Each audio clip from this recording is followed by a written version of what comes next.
In this video, I'm going to show you how to get the secret ending in Liberty Falls zombie mode through a bunch of Easter eggs as well as finding the scientist.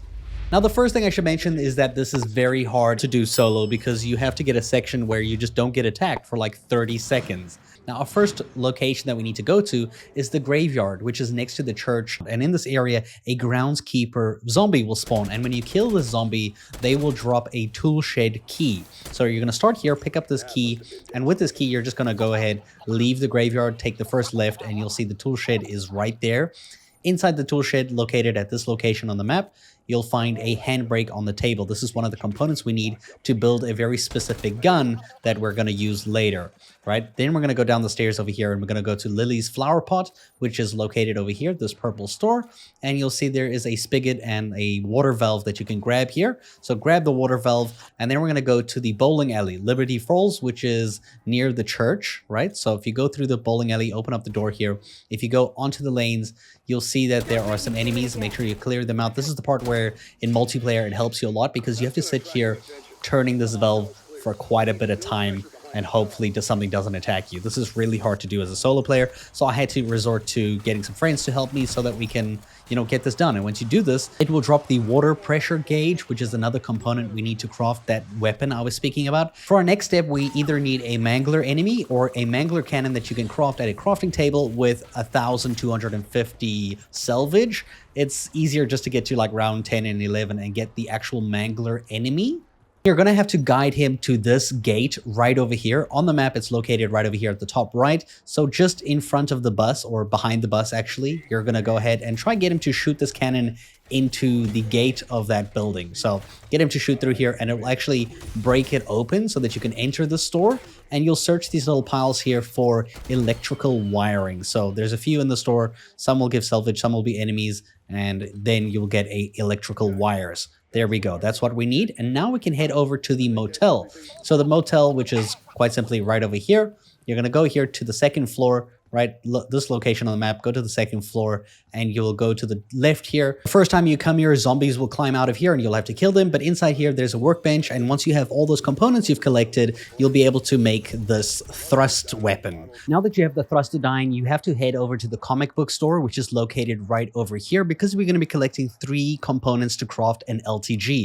So right in the rooftop in the middle of the store, you can find the first component. Just go ahead and suck that one in. And now we're going to head over to the second location, which is going to be over here. You're just going to basically jump from the left of the zip line over here onto this truck or lorry, whatever you guys call it in your country, and then aim into this window over here, and you should see it's this one here. We have to go ahead and pull this component in. You have to do this from the top of this truck, and then we're gonna then head to the next location, which is actually inside the church where the boss room is, I guess. And right as you walk in, look up above you, and you can go ahead and find the third component. Once you do have this, you can go ahead and make your way across this zip line that we passed earlier, so on the rooftop, and you'll see there is a workbench in the back left corner. When you go here, you'll be able to craft and build the LTG. The LTG is a special device we will be using in special storms around the map that basically summon mini bosses, and we're going to be doing that 2 times, right? So now we're going to head over back to the church. You'll see the machine that has the Aether canisters will have 1 canister sticking out at this point. In the footage here, somebody else had already taken in my multiplayer gameplay, but in the footage, it will be this one over here, and you're going to grab it. And this one very specifically has to be placed and used along with these traps. So we're going to use these dark ether generator traps, right? We're going to do the first one over here. It doesn't actually matter if you do this one here or the one on the other side of the map.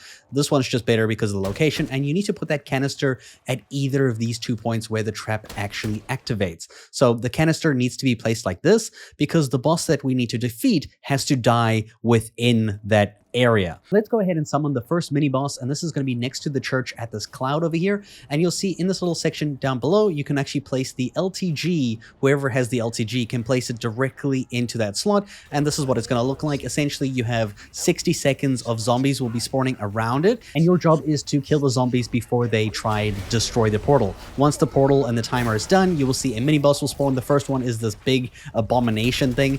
Now, essentially what you need to do first is get this thing to low HP, like to 25% HP. Then you're going to activate the Dark Aether trap, and you're going to lead it into where you had that canister. Now you have to make sure it dies within that canister and that area to the, like, you know, with the trap and everything, because it's going to absorb its magic and its soul into that canister. And now you or your friends need to take this back to the machine at the church. So go ahead and run along with them. You should know that you cannot sprint when you're carrying either of the canisters throughout the entire game. So make sure you protect your friends, or you're doing this when you only have one zombie around in that round. Once you've handed in this Dark Aether canister, you will see that the machine will give you a Strauss counter, right? So the special Strauss counter is going to be used to change 3 different sensors or devices around the map. And you'll see here, it's kind of funny. The first one is located over here. It has a very weird mechanic. You hold out the little mobile device, and if the screen's green, you have to make sure the light on the device is the opposite. So it has to be red. So you just interact with it until it becomes red, like that. So green screen,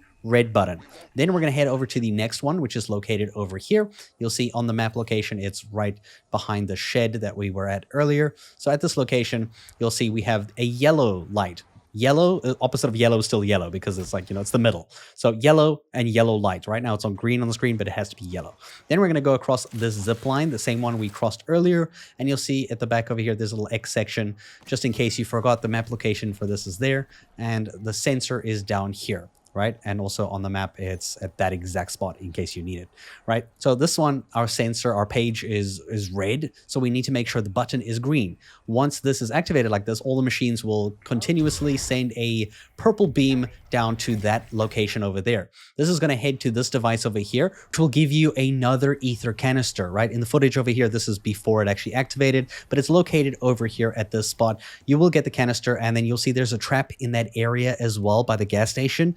This is the location. You're going to want to set up the canister again around one of these points where the trap is going to go off before we summon the next mini boss, because the next mini boss has to, again, die with that canister and in the trap at the same time, right? The LTG location that we're going to next is just in front of the bus. So this location, so this is where we're going to be placing our next LTG to summon the next mini boss. So place that down. You have, again, 60 seconds to defend it from all the zombies that spawn around it, and you just have to make sure you defeat everything. Once you've done so, a mini boss will appear. Again, you're going to want to try get this mini boss to about 25% HP. Just get it like low enough HP so that when you bring it into this zone, you can see the Aether canister is already placed there. The trap is over there. We're going to activate the trap so that that's active. Bring the mini boss into it again like we did earlier, and you're going to go ahead and defeat this mini boss. So focus your damage on it. As soon as it dies, you will see it will charge the Aether canister, making it full of dark energy, and then one of you or your friends has to take this back to the church. So go ahead, follow them, protect them, make sure that they don't die or anything. And also remember, they can't sprint. Now, once you've placed this in here, you will see you now have the option to start the final encounter, the boss fight. Before you do this, make sure you collect all the buffs and everything you can, because this room gets very chaotic and it's very easy to make mistakes. We actually failed in the footage that you're watching over here, but you will see if you make it far enough and you defeat all the mini bosses, you will end up getting knocked down as part of the story, and a cutscene will play, and that will be your secret ending. I hope you guys enjoyed the video, and thank you so much for watching.